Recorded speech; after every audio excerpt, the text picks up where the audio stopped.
Welcome back to the podcast on Friday, March 20th, 2026, episode 34. On today's episode, we have BMW's new i3 Touring confirmed for Australia with 900 kilometres of WLTP range, the Audi A2 e-tron's entry-level revival teased for late 2026, Renault's next-gen 2.0 platform introduces 800-volt architecture, Volkswagen's ID.Cross compact electric SUV revealed, Australia's largest strata EV charging installation at CSIRO Hawthorn, and Polestar celebrates 5 years in Australia with a Sydney Gala launch of its flagship Polestar 5 Grand Tourer.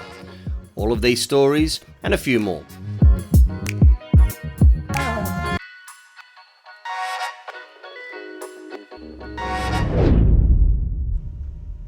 The 2027 BMW i3 sedan, built on the Neue Klasse platform, has been officially confirmed for Australian delivery from early 2027 and is positioned to become the longest range EV available in the country with a verified 900 kilometres of WLTP figure on the flagship i350 xDrive variant.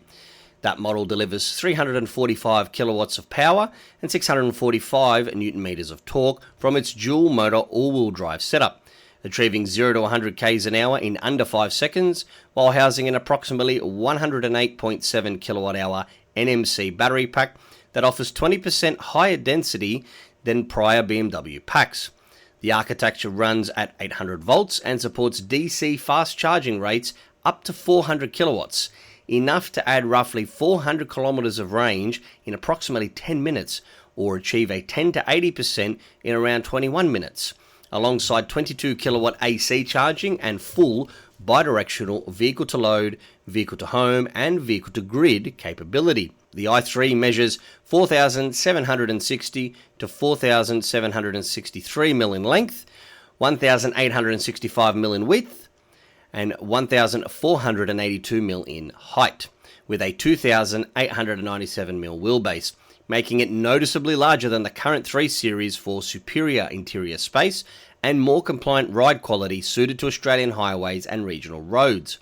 The cabin includes a panoramic 43.3-inch display spanning the dashboard, a dedicated 17.9-inch central touchscreen running the new operating system X with Alexa voice integration, in-car gaming, full over-the-air update support, and an extensive suite of advanced driver assistance systems. The i3 Touring wagon variant has also been officially confirmed through BMW teaser imagery, with production scheduled to follow the current i4 liftback phase. BMW has explicitly ruled out any direct i4 liftback replacement.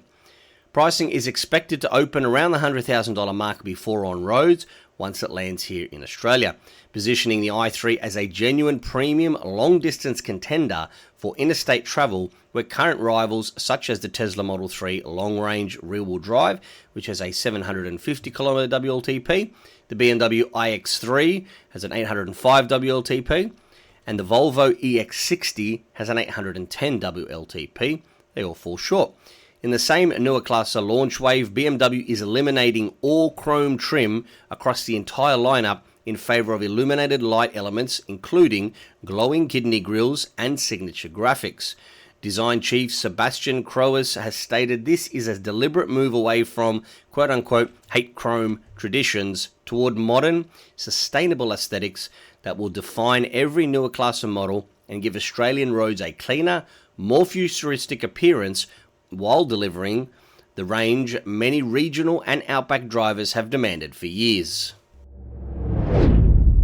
Audi has officially revived the A2 nameplate as a compact, entry-level electric model set for unveiling in the Northern Hemisphere autumn of 2026, with Australian sales expected to follow in 2027 on the proven MEB platform produced in Ingolstadt. I'm sorry I butchered that, in Germany. European pricing estimates sit around €35,000, which, against local market positioning and current Q4 e-tron starting prices of roughly $85,000 in Australia, translates to a highly competitive projected landing price of $50,000 to $58,000 Australian before on roads, well below the current Q4 e-tron and directly targeting the growing sub-$60,000 premium EV segment currently occupied by Tesla Model 3, and the BYD Seal, and some smaller Chinese offerings. Powertrain options are expected to include single motor variants delivering approximately 125 kilowatt and dual motor all-wheel drive configurations reaching 210 kilowatt plus, paired with battery packs ranging from 58 kilowatt hours to 79 kilowatt hours and delivering projected WLTP ranges comfortably exceeding 600 kilometers in the most efficient setups. The design pays direct homage to the original A2's compact efficiency ethos while incorporated contemporary Audi LED lighting signatures and premium interior quality standards. Audi CEO's statements explicitly note, quote-unquote, "We've listened to customer demand for more affordable premium EVs, addressing the gap left by higher price models in the current lineup. The A2 will be built to secure German jobs and is expected to compete head-on in Australia once full specifications and local pricing are released, offering a practical entry point for urban and suburban buyers while maintaining Audi's reputation for build quality and refinement on Australian roads."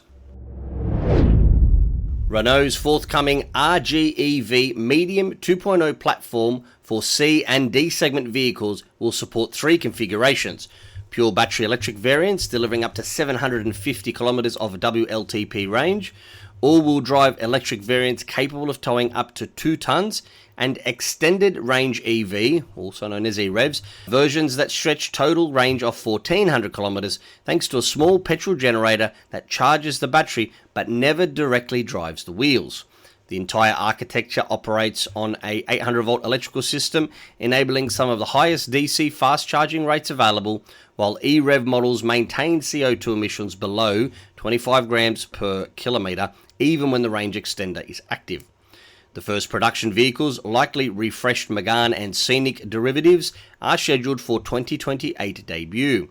Accompanying the platform reveal is the R-Space Lab concept, measuring 4.5 metres long and 1.5 metres tall, with an airy cabin featuring thin pillars, a panoramic roof extending to the B-pillar, a full-width display at the base of the windscreen, a sliding front passenger seat for easier rear interaction, equal width rear seats with flip-up bases, something like the Honda Jazz, if you remember those magic seats from the Honda Jazz, that's there to give you some extra cargo. The rear doors opening 90 degrees for easier access. This flexible powertrain directly addresses Australian range anxiety on long regional routes and occasional towing needs without compromising zero tailpipe electric-only operation, providing a practical bridge while the national charging network expands. Volkswagen has released first technical details of the ID.Cross, a compact electric SUV measuring almost identical to the current petrol T-Cross at 4,153mm long, 1,794mm wide, 1,581mm high, and a 2,601mm wheelbase with a practical boot capacity of 475 litres with all the seats up, going up to 1,340 litres with all the seats down, plus you've got a 22-litre frunk and a 1.2-tonne towing capacity. Powertrain options include front-wheel drive motors rated at 85, 99 or 155 kilowatts, producing up to 290 metres of torque, paired with either a 37 kilowatt-hour battery supporting 90 kilowatt DC charging or a 52 kilowatt-hour unit supporting 105 kilowatt DC charging for estimated WLTP ranges of between 300 and 430 kilometers, depending on what blend of specification you get. European launch is expected for the third quarter of 2026, starting at around 28,000 euros, which is roughly about $45,000 equivalent landed. The interior brings back physical buttons alongside large touchscreen interfaces in direct response to customer feedback, while the vehicle rides on the upgraded MEB Plus platform.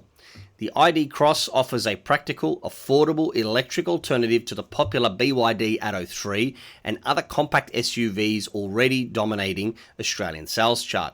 With its size, 1.2-tonne towing, physical button ergonomics and projected pricing, making it highly relevant for suburban and regional families once Australian timing and final specifications are confirmed.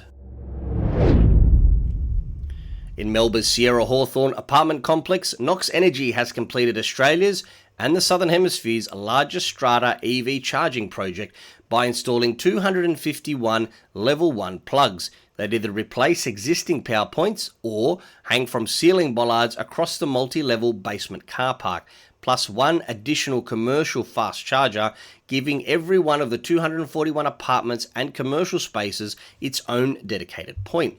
The installation cost approximately $300,000 and forms part of the ARENA-funded initiative, granting Knox $1.5 million to roll out 2,000 charge points nationwide, of which 460 have already been completed.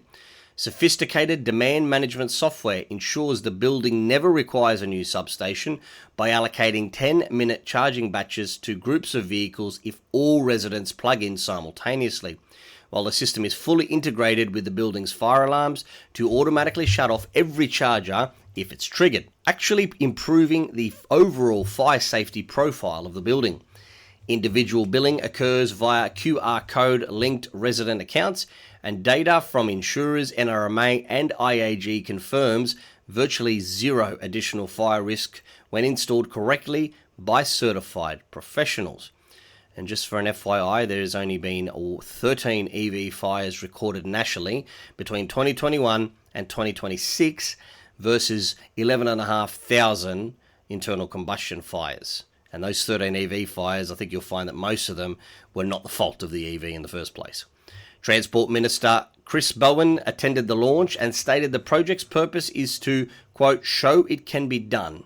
The building has not caught on fire, insurance is still fine, everything is fine, end quote. Knox founder Wiley Chack noted the sales cycle for similar strata projects has shortened dramatically from 6 months in 2025 to just 6 weeks in 2026 as attitudes shift. The single development provides a repeatable, cost-effective model for thousands of Australian apartment residents previously locked out of EV ownership, delivering annual fuel savings of around $2,000 per resident, while proving urban charging infrastructure is both safe and scalable nationwide. Essential Energy, the major regional network operator in New South Wales, has commenced a plug-and-play trial installing low-cost 7-kilowatt chargers on 300 existing streetlight poles in rural, remote and parts of southern Queensland locations, with an additional 1,000 poles already pre-identified for private charge point operators to utilise. The composite pole solution is partly funded by ARENA to reduce barriers for private investment in areas lacking ready market demand, directly addressing the charging desert that has slowed EV adoption outside of the major cities. Project lead Andrew Hilsden has emphasised the initiative prevents regional Australia from lagging behind metropolitan areas with the low-impact design using existing infrastructure to deliver 7-kilowatt level 2 charging without new cabling or substations in most cases. When combined with the CSIRO Hawthorn strata success, these two domestic infrastructure stories demonstrate practical, low-impact progress on both high-density urban apartment charging and the vast rural networks. This is really critical for Australian conditions where long distance, sparse population and limited grid upgrades are the norm, ultimately enabling more regional buyers to confidently adopt EVs without range anxiety or charger anxiety on outback routes. After a complete sellout in 2025, the Melbourne Motor Show returns from the 10th to the 12th of April 2026 at the Melbourne Convention and Exhibition Centre, covering 40,000 square metres, double the previous year's footprint, making it the largest international show in the Southern Hemisphere. More than 120 exhibitors and automotive brands have already confirmed participation, including heavy EV representation from Tesla, Polestar, BYD, Denza, MG, Geely, Renault, Kia, Honda and others, alongside aftermarket and performance partners. The event will feature global and Australian first vehicle premieres, a 100 vehicle test drive circuit, live DJs, the 25th anniversary Fast and Furious immersive exhibition with iconic franchise cars and exclusive merchandise, the largest ever Australian Hot Wheels activation zone with interactive racetrack and gaming. That sounds pretty cool. Bricks by Mattel displays, race simulators and family attractions. The general admission tickets start at $37.50 with family passes from $99. This expanded 2026 edition provides the perfect Australian platform for buyers to inspect that new EV that they've been eyeing, while showcasing the latest EV technology to an expected 100,000 visitors and helping close the gap for regional and first-time EV buyers across the country. Polestar has marked its 5-year milestone in Australia with a high-profile Sydney Gala launch of the flagship Polestar 5 high-performance 4-door Grand Tourer, built on the brand's first bespoke EV architecture with a bonded aluminium structure. The Polestar 5 is offered in two variants, the dual motor, starting at a measly $171,000 before on-road costs, and the performance at $193,000 before on-road costs. There is a launch edition, which is also going to be about $186,000. Both feature dual motor all-wheel drive and a 112 kilowatt 800 volt NMC lithium-ion pack, delivering up to 550 kilowatts of power or 650 kilowatts of power. You got your torque ratings, 812 and 1,015 newton meters, and 0 to 100 in 3.9 and 3.2 seconds respectively.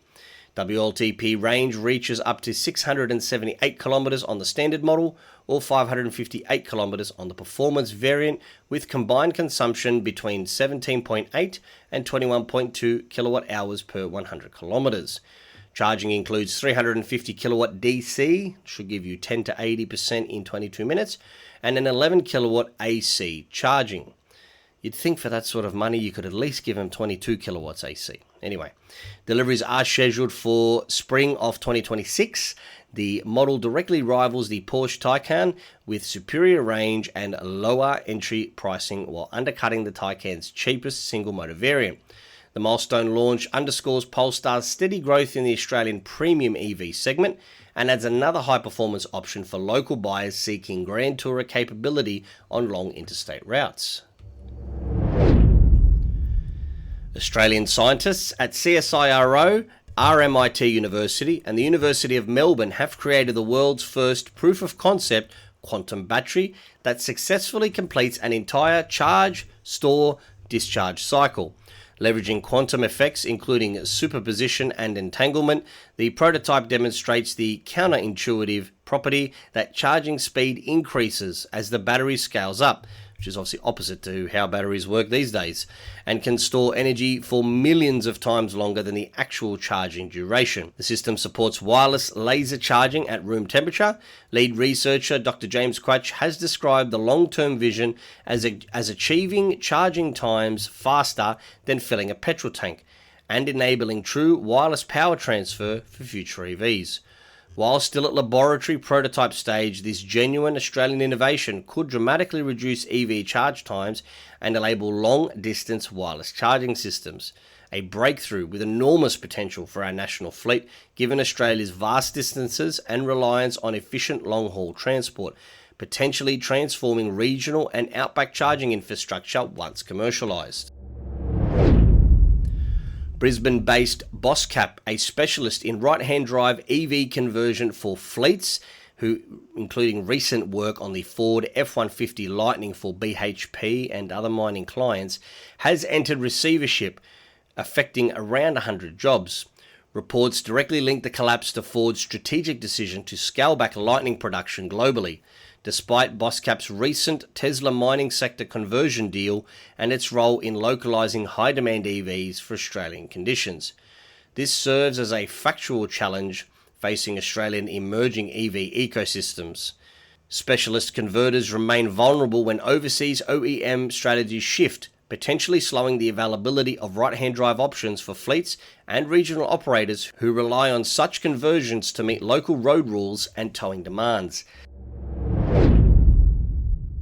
Chinese marquees including BYD, GWM, Chery and MG have captured 24% of the Australian new car market in early 2026.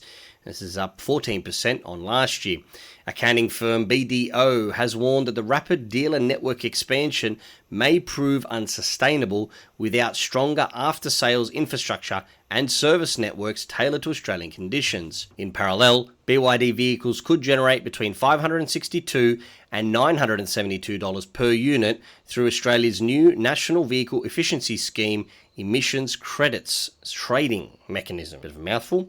Providing a direct financial incentive that could help offset pricing pressure and support further investment in local charging and dealership infrastructure. These figures highlight both the explosive EV-driven growth from Chinese brands and the longer-term structural questions around service, support, and market stability for Australian buyers, especially in regional areas where after-sales reliability is crucial. In 2025, the worldwide EV fleet avoided consumption of 1.7 million barrels of oil per day, roughly 70% of Iran's entire daily export volume. For Australia, this statistic directly underscores EVs as a powerful hedge against international fuel price volatility and import dependence, with the country's own oil import bill potentially reduced proportionally as the national EV fleet grows. Local drivers on long interstate routes from Sydney to Perth or Darwin to Adelaide already benefit from lowering operating costs and greater energy security. The figure represents a 20% year-on-year increase in avoided oil compared with 2024, reinforcing the economic and strategic case for continued domestic adoption on our vast road network where fuel price spikes have historically hit regional and fleet operators the hardest. Don't forget, Australia is the second most road freight dependent country in the world, second only to the USA. Porsche has begun internal production of battery cells and packs specifically for the upcoming Cayenne electric SUV at its dedicated facilities in Germany. Now, while exact cell chemistry and capacity details remain confidential at this stage, the vertical integration move is expected to deliver improved efficiency, performance consistency, faster charging capabilities, and supply chain resilience compared with previous reliance on external suppliers. Australian Porsche buyers of both current and future electrified models will ultimately benefit through better local availability, reduced waiting times for high-demand vehicles, and potential pricing stability as the brand accelerates its EV commitment here, directly addressing previous supply constraints that affected premium EV deliveries in Australia. This step strengthens the long-term viability of Porsche's electrified lineup for Australian consumers who value the brand's performance heritage on local roads and tracks. Both Australian and United governments are actively modelling road user charge systems to offset falling fuel excise income as EV adoption grows, with Australian options currently under review including distance-based fees or GPS-linked charging, and multiple trials and policy papers already in circulation at both the federal and state levels. This is a necessary and transparent discussion to maintain fair road funding while continuing to encourage EV uptake across the country, ensuring that interstate highways, regional roads, and urban infrastructure remain adequately financed without disadvantaging EV owners who already contribute through registration and other fees. The proposal includes safeguards for privacy and equity, with potential rebates for low-income or rural drivers to keep the transition positive for Australian buyers. Transport for New South Wales has commissioned new electric bus charging and maintenance infrastructure at the Brookvale depot on Sydney's northern beaches, including multiple high-capacity charging bays, upgraded grid connections, specialised servicing equipment, and fire safety systems designed for high utilisation electric buses operating on suburban and coastal routes. The facility forms part of the broader statewide rollout converting the entire public transport fleet to zero-emission vehicles, with Brookvale serving as a flagship demonstration site that proves large-scale electrification is practical in a dense urban adjacent environment. This project directly supports Australian public transport decarbonisation goals and provides a model for other depots ultimately reducing operating costs and emissions for commuters in Sydney and beyond while creating local jobs in charging infrastructure, installation and maintenance. Several established and emerging EV models have been repriced downward by as much as $30,000 for the 2026 model year in response to intensified market competition and greater supply availability, with specific reductions confirmed across Chinese brands and legacy manufacturers, including models previously priced above $70,000, now landing closer to $40,000 to $50,000 before on-road costs. These reductions span both Chinese and legacy brand vehicles and deliver immediate, tangible affordability improvements for private, fleet and government buyers across Australia, accelerating uptake in regional areas where price sensitivity has previously slowed adoption and directly countering any range anxiety concerns by making longer range options more accessible on a budget. I will just caveat this story with a lot of the supporting figures that I had seen around the traps was that they were comparing full recommended retail price to some demos that were being sold on car sales. So take that this with sort of a grain of salt, but there is definitely some deals to be had out there on some of these EVs. Chinese manufacturer Leapmotor has had its 2026 A05 compact electric hatchback leaked ahead of the official reveal, with earlier spy images and specification leaks indicating a sub-$30,000 positioning that undercuts many current entry-level EVs and targets urban commuters with practical dimensions, efficient battery options, and modern safety features.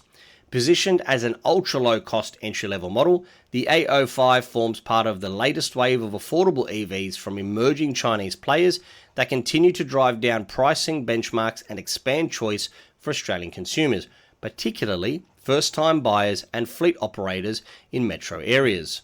This model is expected to arrive in Australia shortly after its global debut and will intensify competition in the sub-$35,000 market, delivering genuine value and encouraging faster transition away from internal combustion vehicles on local roads.